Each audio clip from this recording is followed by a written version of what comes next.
İçim sıkılıyor bir yaz akşamı. Uykum firar etmiş, düşlerim isyanda. Elemler zincir vurmuş yüreğime. Dertler sinemi deliyor. Bir sahra genişliğinde, bir ok sivriliğinde şifalar. Gönlüm yorgun, gönlüm üzgün, gönlüm sürgün.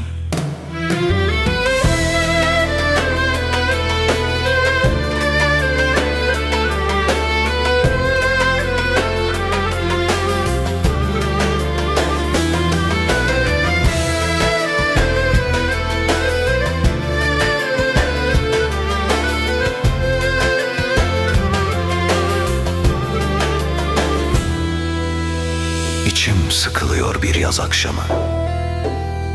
Hayallerim firar etmiş, umutlarım isyanda.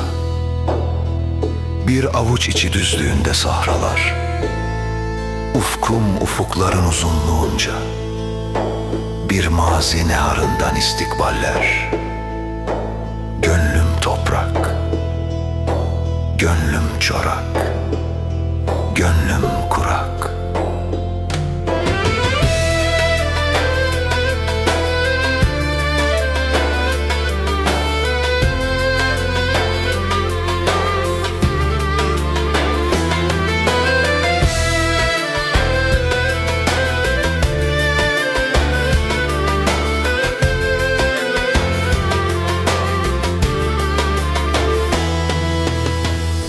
İçim sıkılıyor bir yaz akşamı.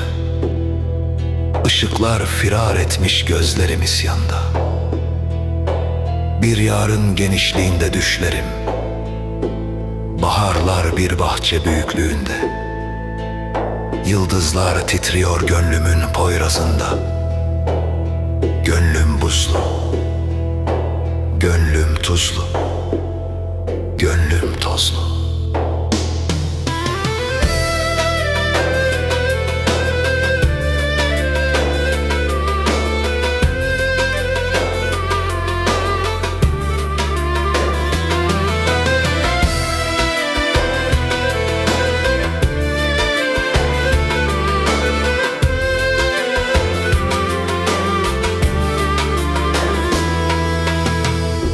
İçim sıkılıyor bir yaz akşamı.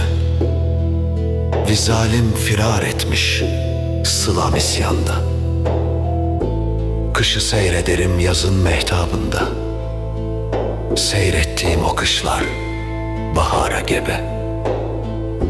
Bulutları içimde taşırım, belki yağmura düşer gebe. Gönlüm mutlu, gönlüm tutku,